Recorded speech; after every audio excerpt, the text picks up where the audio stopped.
right in. Okay, we're going to focus a little bit more on YouTube today. There's a lot of controversy about stealing content, fair use, and the like. So let's kind of set the stage. You and I are going to record this great podcast. We are going to upload it on my channel. At that point, what is that? Is that a copyright? And give us kind of the first level of protection at that point. Yeah. Okay. So I like to say that everyone has an IP toolbox.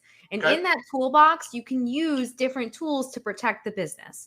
So the thing that we're looking at is a podcast. Yeah. You can use different tools to protect the podcast. Number one, you can use a trademark to protect the name of the podcast. Number two, you can use copyright to protect the audio and the video. Nice. And number three, you can use contracts to have contractual language that sets the terms between you and your guests. Interesting. And I'm probably too loose. It's interesting because Francesca, she knows me, obviously. I'm a little loosey-goosey. I should have release and that kind of stuff. I know that. If somebody wants something down, I take it down. But I upload the video. You hear on your own reconnaissance, right? And we get some views, right? Now somebody comes along and maybe wants to steal my thunder. Let's go about what is not fair use and what's just basically theft of content. We'll stick it in the realm of YouTube. Yeah. Okay. So even without a copyright registration, just upon creation of a creative work, you have a copyright. Okay.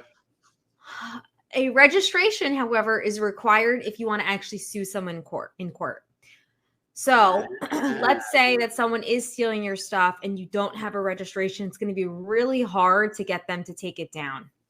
Like, even if you want to do a takedown notice, which if anyone knows what that is, you email DMCA. Yep. They're going to want to see your registration. So having registration is important. And basically, someone can't just take all your content and upload it. That, I would say, is infringement.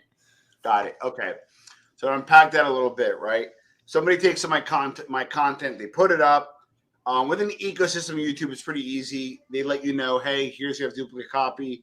You hit a little strike, and then they either like kind of fight it, or it comes down, right? So that ecosystem kind of is checks and balances. But let's say we're on Vimeo or on another platform, right? That's a little bit more loosey goosey. So hey, take down my content, buddy. No, I don't want to take it down.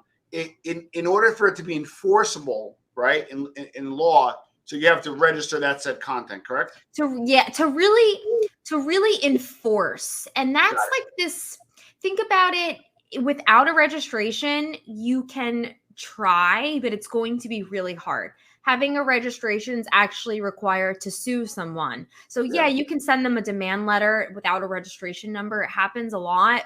Yeah. But if you have that registration, or if you get a letter with someone has a registration number, that's something to really be concerned about, because the Supreme Court ruled on that you have to have the registration to sue. Yeah, but it's cost prohibitive for me to send every video to copyright. So what do I do? Do I or trademark? Do I just make sure to trademark my name and trademark elements of it, therefore makes it enforceable, or do you actually have to send this episode to some registration authority?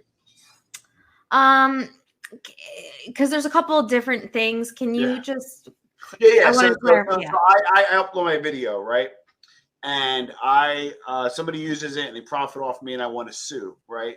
I obviously, like, what's enforceable? Is it the use of the name? Is it my likeness? What I'm trying to get at is, what's the right podcast and submit this actual episode to a trademark authority, right? But what is enforceable? Is it the trademark? Is it the likeness? Or what's enforceable?